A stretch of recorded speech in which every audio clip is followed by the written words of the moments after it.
కట్టుకోలేడు అంటే ఫైనాన్స్ కట్టుకోలేడు.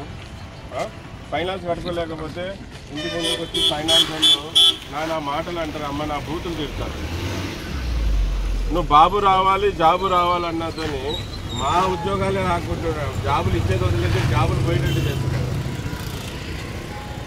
ఇవి ఈ డిమాండ్స్ ఉన్నాయి.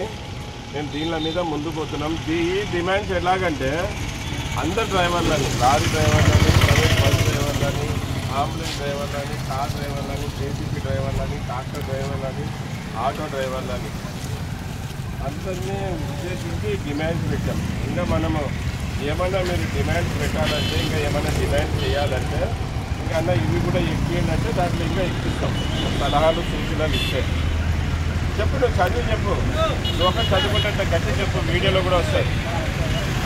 అందరూ ఇక్కడ నిలబడాలి కదా, అందరు ఇక్కడ రాండి, అందరూ చదువుతాడు.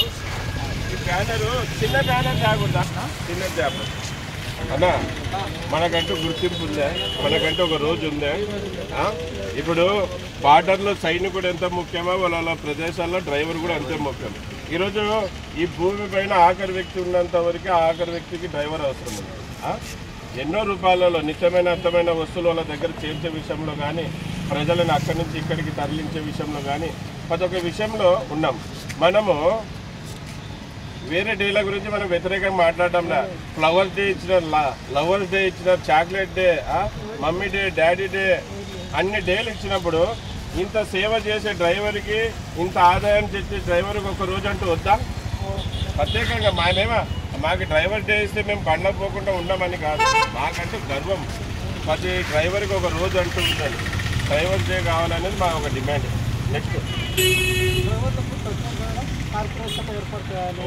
తద్వారా మా వర్గానికి కావాల్సిన వనరులను ప్రభుత్వానికి కల్పించి మరియు డ్రైవర్లకి వెల్ఫేర్ బోర్డు ఏర్పాటు చేసి ఇవ్వాలి. ఇప్పుడు మీకు కార్పొరేషన్ అంటే డ్రైవర్ వెల్ఫేర్ బోర్డు అంటే తెలుసా? డ్రైవర్ కార్పొరేషన్ ఇప్పుడు బీసీ కార్పొరేషన్, మైనార్టీ కార్పొరేషన్ ఉన్నది, అది కూడా పట్టుకోలేదు. ఎన్నో ఉన్నాయి కదా. మనకు కూడా కార్పొరేషన్ ఇస్తే మనము ఏదైనా బండ్లు తెచ్చుకోవడానికి ఉంటుంది. వెల్ఫేర్ బోర్డు ద్వారా ఏమంటే మనము ఇంతవరకు ఎటువంటి డేటా లేకుండా, ఎటువంటి రిజిస్టర్ లేకుండా మనం ఏం పని చేస్తున్నాం, ఏం చేస్తున్నాం అనేది లేదు. ప్రతి ఒక్కరు ఏ సమస్యలో పనిచేస్తున్నాం, ఎక్కడ పనిచేస్తున్నాం అనేది తెలుస్తుంది. అదొకటి. అవి రెండు కావాలనేది మా డిమాండ్. ఇంకోటి